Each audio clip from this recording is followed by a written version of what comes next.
मानव जी को तिवारी जी सोचते हैं कि प्राकृतिक आवश्यकता उसको पूरा करें, हमें क्या उससे परेशानी है। लेकिन राजस्थान से 3000 किलोमीटर तक आप लेके जाएंगे निश्चित नहीं। हम तो एक सवाल, अच्छा एक सेकंड सर, मैं ये कह रहा हूँ संजय एक सेकंड। गांव हत्या करने के लिए कोई 3000 किलोमीटर नहीं, एक मिनट मानक जी। तो तिवारी जी का ये प्रश्न है कि यदि किसी को गांव हत्या करना है तो वो 3000 किलोमीटर रोड पे लेके जाएगा। और इससे बड़ा बेतुका और बकवास बार क्या हो सकता है। ये लोग, इनको कोई तैयारी नहीं है, इनको शायद सूचना भी नहीं है, यहाँ पर सिर्फ भाषण और बयानबाजी करने के लिए आए हैं। अरे वो तो आइडिया ही नहीं कि क्या हम बाततचीत कर रहे हैं। आज सारे खाड़ी के देशों को मांस भेजने के लिए, खाड़ी के देशों को मांस में व्यापार करने के लिए धंधा हो रहा है। सरकार कब से गाय काटने का धंधा हो रहा है, ये जरा पूछिए इनसे। तिवारी जी आरोपी ऐसा लगा रहे हैं तमिलनाडु सरकार पे कि वो साजिशन ले जा रही है ये गाय खरीद के काटने के लिए। सवाल ये करना चाहता हूं सही कर रही है कि तमिलनाडु की सरकार कब से गाय काटने का कारोबार कर रही है, और बता दीजिए दर्शकों को। निश्चित रूप से ये साजिश है, कब से कर रही है वो निश्चित रूप से साजिश है। बताइए, इससे ज्यादा अमेरिका का कर रही है या चाइना का? कि प्राइम मिनिस्टर की एक स्कीम को एक स्टेट की गवर्नमेंट जो है वो उसको फॉलो करना चाहती है और उसको लोग पकड़ के। आसिम वकार बीएल तिवारी कह रहे हैं इन गौरक्षकों को गुंडा मत कहिए, फिर क्या कहे भगत का? ये आप मिक्स कर रहे हैं, मिसगाइड कर रहे हैं, आसिम ये मिसगाइड कर रहे हैं आप, ये जनता को भ्रमित कर रहे हैं। प्रधानमंत्री जी ने कहीं नहीं कहा कि राजस्थान की गाय ले जा करके तमिलनाडु में पालन पोषण करिए। सर वो भी आप डिसाइड कर लीजिए। सर आप डिसाइड कर क्या तरीका है फिर? तो अब राष्ट्रीय गोकुल मिशन केंद्र सरकार की योजना है, उसमें गाय कहां से कहां जाएगी वो भी आप ही तय कर लीजिए। ये गौरक्षक ही तय कर लेंगे फिर सब कुछ, ये गुंडे सब तय कर लेंगे। केंद्र सरकार क्या करेगी फिर? आसिम वकार बीएल तिवारी कह रहे हैं इन्हें गुंडा मत कहिए। बिल्कुल, गौरक्षक नहीं तय करेंगे, उसकी प्रकृति, उसका मौसम, उसकी नस्ल तय करेगी। ये गौ आतंकी है। आप सामाजिक भाषा तो वही है, असामाजिक के लिए पहले चुप कराइए। नॉनसेंस लोगों को बुला लेते हैं, आपने ना काबिल लोगों को बुला के बिठा लीजिएगा तो सब बहस कैसे होगी। चौराहे पे गाय काटी, उसको क्या नाम दिया आपने? कांग्रेस के लोगों निजी टिप्पणी, मैं निजी टिप्पणी की बात ही नहीं कर रहा हूँ। या तो आप फिर मैं चुपचाप बैठा सुन रहा हूँ। मैं ऐसे लोगों के साथ बहस नहीं करता, मैं चुपचाप बैठा हूँ। सर आप इनको बुलवा लीजिए। सर कोई तरीने की बात हो रही हो, कायदे की बात हो रही हो, किसी के दिमाग में घुस रही हो, जनता को ठीक लग रही हो तो बात भी कीजिए। आपने लाके बिठा लेते हैं आप जिनको यही नहीं पता है कि बोलना क्या है, तो अब बताइए कैसे आप अपनी बात कहिए ना। आसिम वकार आप भी मेरे मेहमान है, वो भी मेरे मेहमान है। आसिम वकार आप अपनी बात कहिए ना। 80% गुंडे हैं आपकी बकार साहब। सर प्रधानमंत्री जी ने कहा कि देश में 80% लोग गुंडे हैं, देश में 80% गोरक्षक जो है वो गुंडे हैं। ये प्रधानमंत्री जी ने कहा। प्रधानमंत्री जी ने कहा देश के 80% गोरक्षक गुंडे हैं, लेकिन हकीकत में सर ये 100% गुंडे हैं। हम लोग सुना करते थे गुंडों की सरकार, लेकिन अब देखने को मिल रही है गुंडों की सरकार। और आपको एक किस्सा सुना दूं कि माँ माँ माँ चिल्लाया करते हैं। ये न जाने तिवारी जी बैठे हुए हैं, इनसे पूछिए कि आपके शहर में, आपके मोहल्ले में कितनी गाय, आपकी कितनी गौ माताएं ऐसी हैं जो नाली में पन्नी और गू खाती हैं। आप क्या करते हैं उसके लिए? आप माता माता कहकर चिल्लाते हैं, देश को परेशान हैरान करे हुए हैं। आप पूरे हिंदुस्तान में अराजकता फैला रहे हैं। आप 2 माता उठा के अपने घर में पालिए। सारे हिंदू अगर मिल जाए और एक एक माता को अपने घर में पाल लें तो मैं समझता हूं कि सड़क भी साफ हो जाएगी, गोबर भी गंदा पूरे सड़क पर नहीं होगा और गौ माता भी नहीं दिखेगी। ये अपनी माताओं को सड़क पर छोड़ देते हैं, ट्रैफिक भी बर्बाद करते हैं, जाम लगाते हैं, गंदगी फैलाती हैं और उसके बाद में आप यहाँ माता माता चिल्लाते हैं। सर आपकी माता सड़क में नाली में पन्नी, कागज, कीचड़ और गू खा रही है, आप इसको देखिए। आप अच्छा काम कीजिए, हम भी आपके साथ हैं। आप अपनी गौ माता के लिए इंतजाम कीजिए। अपने घरों में लोगों की हिम्मत क्यों बढ़ती जा रही है इन गुंडों की? तो सरकार कोई भी हो, चाहे बीजेपी की हो, कांग्रेस की हो, इन गुंडों की हिम्मत क्यों बढ़ रही है? आपके लोग आप पे हंसते हैं, कसाईयों के आपके लोग आप पे हंसते हैं। तिवारी जी मैं कहता रहा हूँ आपके लोग ही आप लोगों पर हंसते हैं, कहते हैं पता नहीं कैसे लोग हैं ये, पता नहीं कैसे माता की बात करते हैं। माता जी तो नाली में गू खा रही थी और तिवारी जी चुपचाप बैठे हैं। तो आप जवाब दीजिए, मैं वीडियो भेज दूंगा आपको नालियों को खाते हुए, पन्नी खाते हुए माता का, कागज खाते हुए, कीचड़ खाते हुए। आपके ही लोग सब्जी जो बेचते हैं ठेले पर, डंडा लेके आपकी माता को दौड़ाते हैं और आप लोग खुद अपनी माता को भगाते हैं। रह रही हैं जैसे आप यहाँ माता माता चिल्ला रहे हैं, वो शर्म नहीं आती आपको माता माता चिल्लाते हुए? अब एक काम कर लीजिए तिवारी जी, आप बहुत बड़े गौरक्षक हैं, आपको एक चैलेंज दे रहा हूँ, आपको एक चैलेंज दे रहा हूँ। अरे सुनिए तो, क्यों सुनिए, वो माँ है, आपको चैलेंज दे रहा हूँ, वो आपको चैलेंज दे रहा हूँ, एक्सेप्ट कीजिए। अगर सच्चे हिंदू हैं आप, अगर सच्चे हिंदू हैं तो आप सुनिए, एक मेरा चैलेंज एक्सेप्ट कीजिए। अगर आप सच्चे और ईमानदार हिंदू हैं और झूठी औलाद नहीं है और झूठे भक्त नहीं है गौ माता के, तो जरा गोवा चले जाइए और गोवा में किसी एक को मार के दिखाइए। सरकार आपको उल्टा टांग के सजा देगी, पेड़ में उल्टा टांग देंगे आप गौरक्षकों को। गोवा में तो आपकी सरकार है। अगर आपकी हैसियत है तो जरा आसाम जाइए और आसाम में यही काम करके दिखाइए। नॉर्थ ईस्ट के तो आपके गृह मंत्री जी है ना, रिजिजू जी, जरा उनके इलाके में जाइए और जरा ऐसे ही जैसे बोल देना, सड़क पर खड़े होकर बोल दीजिएगा, आपको उल्टा टांग देंगे वहां के लोग। कर रहे हैं आप कैसी बात कर रहे हैं? समय की बात सारी गौरक्षा आपने पता नहीं कहां डाल देंगे उठाकर। समय में समय बदला है और समय के हिसाब से उसका हिसाब हो जाएगा। समय की बात करते हैं आप एक्सेप्ट कीजिए मेरा चैलेंज। आप न्यूज 24 पे मेरा चैलेंज एक्सेप्ट कीजिए, न्यूज 24 पे मेरा चैलेंज एक्सेप्ट कीजिए और कल चलिए गोवा और कल चलिए आसाम और कल चलिए नागालैंड और कल चलिए आप त्रिपुरा, कल चलिए आप मिजोरम, देखें आपकी कितने बड़े आप गोरक्षक हैं।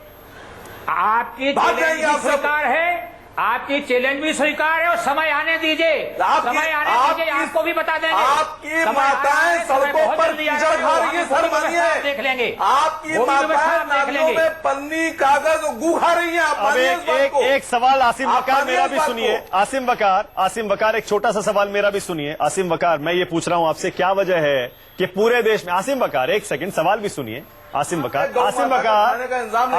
साहब, आप कैसे, आसिम भाई सवाल भी सुनिए। आसिम बकार सुनिए भी। आसिम बकार, छोटा सा सवाल मेरा भी है। संजय झा बैठे हैं, आईपी सिंह भी बैठे हैं। मैं ये कह रहा हूं, चाहे बीजेपी की सरकार हो या कांग्रेस की सरकार हो, इन गुंडों की हिम्मत क्यों बढ़ती जा रही है? क्यों अब सरकारी अफसरों पर भी हाथ डालने लगे हैं? किसी का डर नहीं है इनको, क्या वजह है? सर क्योंकि इनकी सरकार है। सर मैं बता रहा हूं, देखिए ये एक्चुअल में इंसान ही नहीं है। इनकी जो सरकारें चल रही हैं वो इनकी मानसिकता की हैं। जो सरकार के मुखिया इनके बैठे हैं वो भी गुंडे हैं। कांग्रेस की सरकारों में गुंडागर्दी करके आ गया है। कांग्रेस की सरकारों में कम है क्योंकि कांग्रेस की सरकारें ही देश में कम आते हैं, लेकिन हाल वहां भी यही है। संगठन चलाते हैं सर, उस संगठन के बारे में क्या ख्याल है आपका? इन लोगों उत्तर प्रदेश में मुख्यमंत्री जी हैं, संगठन चलाते हैं, क्या कारनामे हैं तो आपको सबको पता होगा। असल में इन लोगों को गुंडे हैं, गुंडों की सरकार है, ये आतंकवादी है, गुंडागर्दी कर रहे हैं, कितनी भी मारपीट कर रहे हैं, काटने, आग लगा दें, गाय माता को भी ट्रक में जला दें, हमें सरकार कुछ नहीं कहेगी, हम सरकार के मेहमान हैं, इसलिए इनके हौसले बढ़ रहे हैं। अभी आईपी सिंह साहब एक बात कह रहे थे कि साहब सरकारें तो कार्रवाई कर रही हैं, लेकिन साहब हर तरफ फिर ये गुंडागर्दी भी फैले, तो क्या इसका मतलब आईपी सिंह साहब ये कहना चाहते हैं कि आपकी सरकारें जहां जहां भी है वो सब फेल हैं, लॉ एंड ऑर्डर आपके बस की बात नहीं है, गुंडागर्दी इसी तरह चलती रहेगी?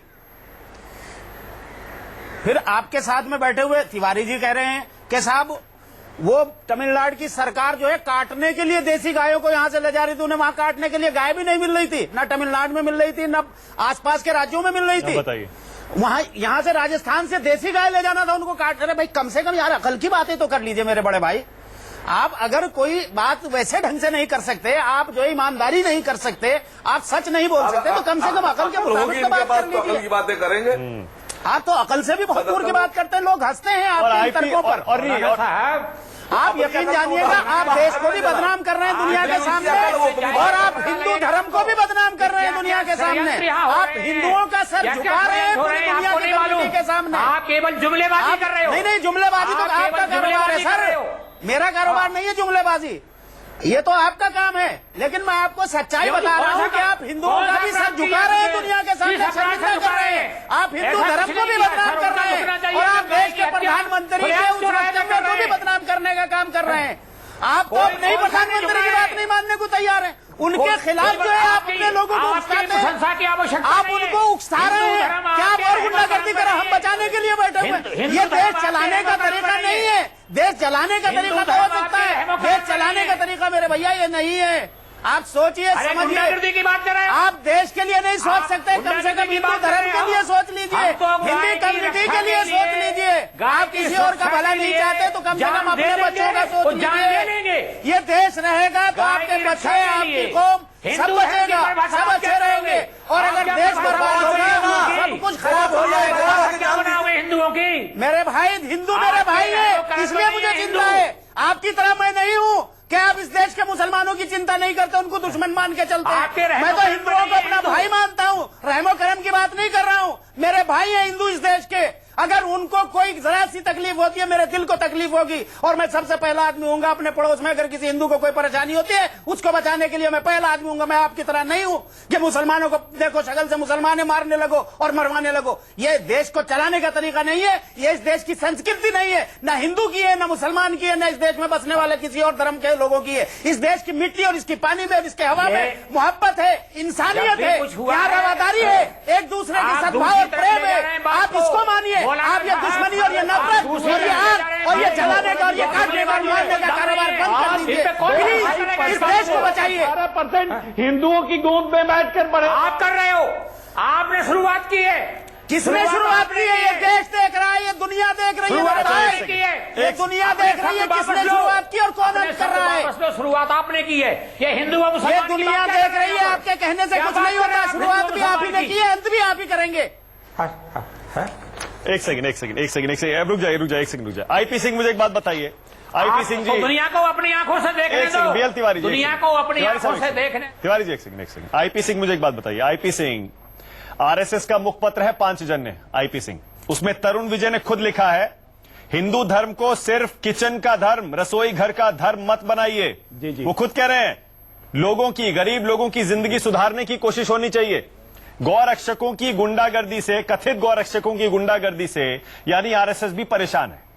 आरएसएस के मुखपत्र में ये सारी की सारी बातें तरुण विजय ने लिखी, जो खुद बीजेपी के एमपी भी रह चुके हैं राज्यसभा के।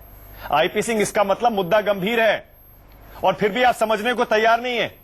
गुंडा कहने पर भी आपत्ति है लोगों को। यहां पर बताइए, इन लोगों को जो सरकारी अफसरों को पीट दे रहे हैं, किसी की नहीं सुनते हैं। देखिए मानक, देखिए मानक, नहीं देखिए मानक जी, अभी आसिम वकार ने उकसाने वाली इतनी बड़ी बड़ी बातें कही, किस तरह से वो हिंदुओं का अपमान कर रहे थे, उस पर आपको आपत्ति दर्ज करानी चाहिए थी। और दूसरा, संजय झा जी मेरे साथ बैठे हुए हैं। संजय झा जी को मैं जब वो कांग्रेस.com चलाते तब से मैं जानता हूं, और संजय झा जी भारत की राजनीति में गुंडई लाने वाला कोई है तो श्रीमती इंदिरा गांधी और उनके बेटे रहे हैं। भारत की राजनीति को दूषित करने का काम कांग्रेस ने किया है। अभी केरला के अंदर एक कांग्रेसी नेता ने इसका मतलब गौरक्षकों की गुंडागर्दी पर बोलने के लिए आपके पास कुछ है नहीं। आप लगातार हिंदुओं को उकसाने का काम करते रहे। केरला भवन दिल्ली के अंदर देखिए गौ रक्षकों के बारे में माननीय प्रधानमंत्री जी ने साफ तौर से कहा था, और आज हम भी उस बात को कहते हैं कि 100 करोड़ से ज्यादा हिंदू इस देश में रहते हैं, लेकिन हर हिंदू हमारी पार्टी या सरकार से जुड़ा हुआ नहीं है। तो गुंडा है ना, कहिए। अपने हाथ में पुलिस ने एफआईआर कर लिया, अरेस्ट कर लिए, कहिए गुंडे हैं। चाहे अटेम्प्ट टू मर्डर का केस लगा है। आईपी से बोल दीजिए गुंडे हैं, कार्रवाई की जाएगी। कह दीजिए गुंडे हैं। आप ये बताइए, देश का सबसे बड़ा दंगा कांग्रेस के चलते भागलपुर, मेरठ, मुरादाबाद में हुआ। अभी जब यूपीए की सरकार थी और समाजवादी पार्टी की सरकार थी, तब यहां मुजफ्फरनगर उससे बड़ा दंगा हुआ। और ये मैं अच्छा, आईपी सिंह रुक जाइए, आईपी सिंह आप रुक जाइए, क्योंकि आप देखिए मुद्दे से भटक के कहीं और चले जाते हैं। एक सेकंड रुक जाइए, पुलिस सीओ को एक सेकंड अपने बोनेट पर बैठकर घुमा रहे थे। एक सेकंड रुक जाइए, एक सेकंड। संजय जी देख लीजिए, यानी कि बीजेपी, आरएसएस और वीएचपी, हिंदू संगठन, सबका आरोप यह है कि आप लोग भी उकसाते हैं गौरक्षकों को। अगर आप साउथ में, जहां पर बीफ लोग खाते हैं अपने कल्चर में, अगर आप वहां भी गाय काटकर खुलेआम वीडियो बनाकर लोगों को उकसाएंगे संजय झा, जिम्मेदारी आपकी भी है। ये गौरक्षक इससे भी नाराज होते हैं। मानिक जी, हमने उसकी बहुत कड़ी निंदा की। हिंदुओं की हमने भावना कहा था से कि कांग्रेस विरोध करने खेल के रही है। ढेर सारे उपाय हैं, हिंदुओं लेकिन की हिंसा भावना हमें को नहीं ठेस करना पहुंचा रही है चाहिए। जरा कांग्रेस। हमको बोलने दीजिए, जरा काहे बीच में टोकते हैं आप, काहे बीच में टोकते हैं? देखिए मानिक जी, आपके इस प्रोग्राम में मैं कम से कम 25-30 बार आया हूं।